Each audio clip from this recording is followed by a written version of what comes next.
手，说就最近很绕，有多少痴情人望断天涯见不到，秋水长，风若飘。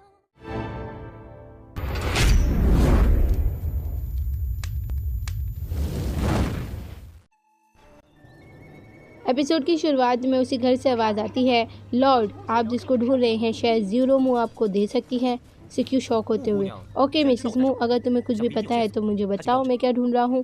तभी अंकल कहते हैं, प्रिंसेस को पूरी दुनिया की चीज़ों के बारे में पता है, वे बचपन से ही मेटाफिजिक्स की बुक्स पढ़ती आई हैं, आप उनके पास जाकर ही क्वेश्चन क्यों नहीं करते। सिक्यू कहता है, नो थैंक्स, मेरे पास टाइम नहीं है, अगर प्रिंसेस को कुछ बताना होगा तो बता दे, अदरवाइज मैं जा रहा हूँ। तभी अंकल आगे आकर सिक्यू का रास्ता ब्लॉक कर देते हैं। अंकल कहने लगते हैं, पूरी दुनिया में तुम्हारे जैसे हीरो प्रिंसेस से मिलना चाहते हैं और अपना भविष्य जानना चाहते हैं, तुम्हें नहीं पता तुम्हारी बात किससे हो रही है।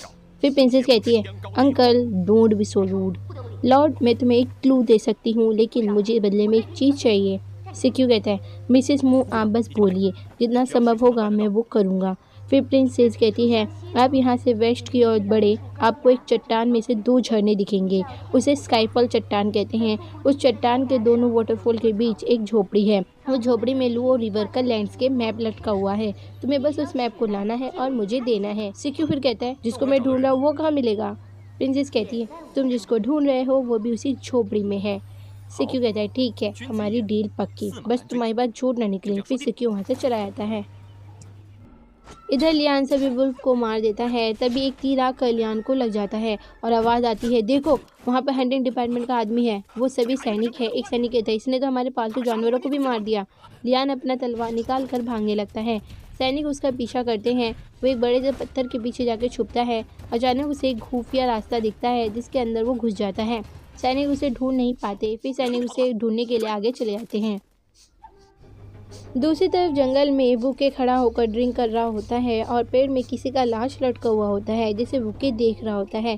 फिर वहाँ पर मैन और हैन आते हैं। मैन कहता है, क्या बात है वुके, ड्रिंक कर रहे हो, अच्छी ड्रिंक करना और बुरे लोगों को मारना एक फैंटास्टिक लाइफ है। वुके कहता है, नहीं यार मैन फेंगलू, तुम्हारे पास एक सुंदर लड़की है और फेमस 2 में छापा मारा, तुम्हारे चर्चे बहुत है, ये फैंटास्टिक लाइफ है, बट मैंने इसको नहीं मारा। मैन फिर लटके हुए लाश को और तलवार को ध्यान से देखने लगता है। मैन कहता है, सच कहा, तुमने इसे नहीं मारा, बट ये भी तो हो सकता है कि तुमने किसी से हत्या करवाया हो। वो क्या कहता है, मैन तुम ऐसे कह रहे हो जैसे तुमने देखा हो, अरे ये शायद तुमसे ही डर के भाग रहा था, फिर ये छुपने की कोशिश किया कि तभी हिडन वेपन आकर इसको लग गया, दैट्स वाज इनक्रेडिबल। फिर अपना ड्रिंक करने लगता है। मैन कहता है, मैं समझ गया, अगर सभी कड़ियों को जोड़ूं तो ये डेडली 3 सॉल्स का आदमी होगा, इसका पीछा क्या होगा, ये छुप रहा था फिर इसको मार दिया। वो क्या कहता है, absolutely correct man, you are genius, but तुम्हें कैसे पता ये कौन है। मैन कहता है, डेडली 3 सॉल्स को पॉइजनस चू के सुई से मारा गया है, वे ज़रूर पॉइजनस चू के फैमिली में से कोई होगा, उसका नाम चैन हुआनली है, जो भी है वो बहुत तेज़ वेपन फेंकने वाला है, हिडन वेपन, पता नहीं उसको किसने मार दिया होगा, उसका तो वेपन यूज़ करने का मौका भी नहीं मिला। वो क्या कहता है, क्या बात है, ये ड्रिंक का लास्ट गिलास जो मैन के लिए। फिर वे मैन को दे देता है। मैन उस ड्रिंक को एंजॉय करने लगता है। हैन फिर पूछती है, लियान चेंग की तलवारबाजी भी बहुत स्पीड है, बट जिसने मारा उससे ज़्यादा नहीं होगी, शायद वो मार्शल आर्ट से होगा। मैन सोचता है, ऐसा आदमी जो लियान चेंग से भी ज़्यादा स्पीड है, पता नहीं कौन होगा। दूसरी तरफ हम उसी जगह को देखते हैं जहाँ एक चट्टान में 2 वाटरफॉल देख सकते हैं। शाओ जो अपने खंजर से जंजीर को तोड़ने की कोशिश करती है, बट जंजीर थोड़ी ना टूटेगा, शाओ को इस जगह बांध कर रखा है। शाओ चिल्लाते हुए कहती है, ओए अगली औरत, क्या चाहती हो तुम, अभी मुझे छोड़ो, यही तुम्हारे लिए अच्छा होगा, अदरवाइज सिक्यू इस जगह को ढूंढ लेगा और तुम्हारे टुकड़े टुकड़े कर देगा, सुनाई दे रहा है, अभी छोड़ो मुझे। अंदर से आवाज़ आती है, स्टूपिड लड़की, अगर दोबारा मुझे अगली कहा तो मैं तेरा जवान काट कर पिक को खिला दूंगी। शाओ अपने मुंह को ढकने लगती है। शाओ कहती है, ठीक है, अब मैं तुम्हें आकाशी औरत कहूँगी, हम दोनों एक दूसरे को जानते नहीं हैं और ना ही हमारी दुश्मनी है, तो फिर तुमने मुझे बांध कर क्यों रखा है। अंदर से आवाज़ आती है, ये सब तुम्हारे चेहरे की वजह से है स्टूपिड, मैं तुम्हें कह देती हूँ, आज से तुम यहाँ से कहीं भी नहीं जा सकती, अब से तुम यहीं रहोगी, मेरे कपड़े धोगी, खाना बनाओगी, पिक को खाना खिलाओगी और खेती करोगी। शाओ को गुस्सा आता है, वे पत्थर ढूंढ कर घर पर मारती है। बुढ़िया साइको कहीं की, तो तू चाहती कि मैं तेरे कपड़े धोऊं, खाना पकाऊं और पिक को पालूं और खेती करूं, कभी नहीं। अंदर से आवाज़ आता है, ठीक है अब मैं तुम्हें 3 दिन और 3 रात तक भूखा रखूँगी, तब तेरी अकल ठिकाने आएगी।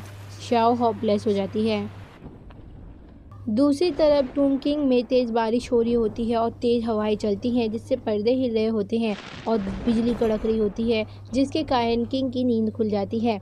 जियान मुरोंग अपना तलवार लेकर बेड से उठता है, बाहर देखने लगता है। तभी कोई चीज़ उसके पीछे से जाती है। जियान इधर उधर देखने लगता है। तभी हम किसी को देखते हैं। जियान डर जाता है। कौन है वहाँ? तभी भारी आवाज़ में बोलता हुआ आता है, मेरे तीसरे भाई, पहचाना नहीं मुझे? तुम अपने ही भाई बहन को भूल गए? जियान एकदम डर जाता है। जियान के डरते हुए कहता है, तुम जिंदा हो कि मर गए? फिर आत्मा बोलती है, भाई तूने ही तो हमें मारा है, फिर भी पूछ रहा है कि हम जिंदा है कि मर गए?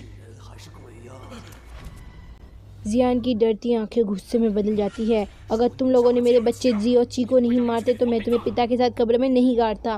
फिर जियान तलवार लेकर उनको मारने लगता है। तुम लोग इसी लायक हो। वैसे भी आत्माएं होती हैं। वो कहता है, मुझे फ़र्क नहीं पड़ता कि तुम जिंदा हो कि मर गए, मैं तुमसे नहीं डरता। सामने आओ और अपना बदला लो। फिर ज़ोर ज़ोर से हंसने लगता है। फिर सामने से जियान मुरोंग के फादर की आत्मा उड़ते हुए आती है। जियान मुरोंग अपने फादर को देखकर डर जाता है, जिससे उसकी नींद खुल जाती है। जियान एक डरावना सा सपना देख रहा था। फिर वो पर्दों को देखकर चिल्लाता है, गार्ड्स इन पर्दों को हटाओ अभी। कोई रिप्लाई नहीं आता। कहाँ मर गए सब के सब? मैंने कहा पर्दों को हटाओ। सुबह का सीन होता है। टूम किंग एक कमरे में बैठे होते हैं। फिर वहाँ पर गॉड मैसेंजर, चेन ची और वुहुन आते हैं। वो तीनों आकर ग्रीट करते हैं। किंग कहते हैं, 4 ग्रेट फैमिली की रिपोर्ट देनी है ना? वो मैंने ऑलरेडी देख ली है। मु कहती है, 4 ग्रेट फैमिली के लंबे बैठक में ये डिसीजन लिया गया है कि उन्होंने कहा कि किसी एक को तनिको टूम और कोल आयरन टूम के लॉसेस की रिस्पॉन्सिबिलिटी उठानी होगी।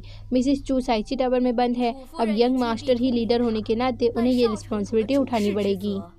चेंजी कहता है, एंसेस्टर सिस्टम के अकॉर्डिंग यंग मास्टर के पास 2 चॉइस हैं। पहला, वो अपना क्वेंचिंग तलवार दे दे और साइची टावर में कैद हो जाए, और दूसरा, गोस्ट विप के बॉडी ब्रेकिंग पनिशमेंट को सहना पड़ेगा। किंग फिर वुहुन से पूछता है, तुम तो पनिशमेंट के लीडर हो, मैं चाहता हूँ तुम अपनी राय दो। वुहुन कहता है, मैं एंसेस्टर सिस्टम को फॉलो करूँगा। मैं चाहता हूँ आप इन दोनों में से एक पनिशमेंट यंग मास्टर के लिए चुनें। किंग कहता है, तो फिर तुम लोग बताओ मुझे कौन सा चुनना चाहिए। चेंजी कहता है, मेरे हिसाब से क्विंचिंग तलवार को लौटाकर साइची टावर में कैद हो जाना ही बेहतर है, क्योंकि अगर बॉडी ब्रेकिंग पनिशमेंट चुनोगे तो मुझे डर है यंग मास्टर सह नहीं पाएंगे। वुहुन कहता है, हज़ारों सालों से सिर्फ 7 लोगों को ही बॉडी ब्रेकिंग पनिशमेंट दी गई है, जिनमें से 6 लोग उसी वक्त मर गए। सिर्फ 9वें लॉर्ड ही जिंदा बच पाए थे पनिशमेंट के बाद, तब वे 9 साल के थे। चेंची कहता है, वे मास्टर स्काई लैंटिन का सबसे होशियार स्टूडेंट था। उसने बिना परमिशन से टावर से निकला था और एक गार्डियन को भी मारा था, इसलिए उसको बॉडी ब्रेकिंग से पनिशमेंट दी गई थी। वुहुन कहता है, सभी लोगों को लगा कि वे बच नहीं पाएगा, लेकिन उसने पनिशमेंट सही भी और जिंदा भी बचा।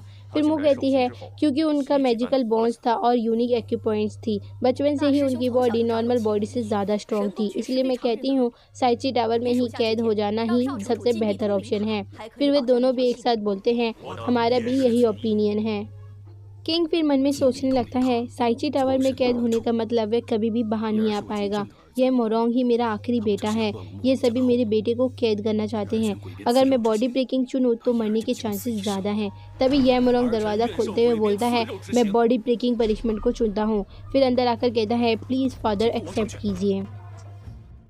फिर किंग जाकर यह मोरोंग को उठाता है। यह मोरोंग कहता है, आपने ही सिखाया था मोरोंग फैमिली की संतान घुटने टेक कर जीने के बजाय खड़े होकर मरना पसंद करते हैं। मेरे बड़े भाई और तीसरे भाई ने भी यही चुना था ताकि को पैलेस में। ये मोरोंग भी यही चुनेगा, अपने भाई को फॉलो करेगा। किंग सैड होते हुए फिर भी कहता है, तुम्हारे पिताजी राजी हैं, तुम भी जी और ची की तरह हो, एकदम बेस्ट बेटे हो।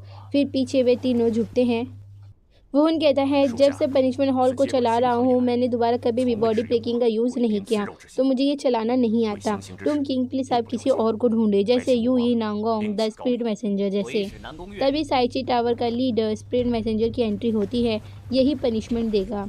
स्टिल अभी भी हम कंफ्यूज है कि ये सीज़न 1 का हैन का फादर है या कोई और। आने वाले एपिसोड में इसका खुलासा होगा। अभी एपिसोड का होता है दी एंड।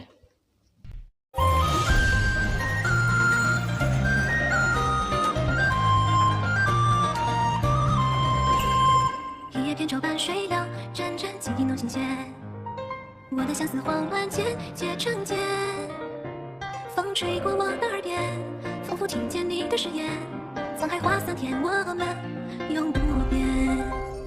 一缕青丝换光阴，偏偏回复眼前。那些时光流转在我身边。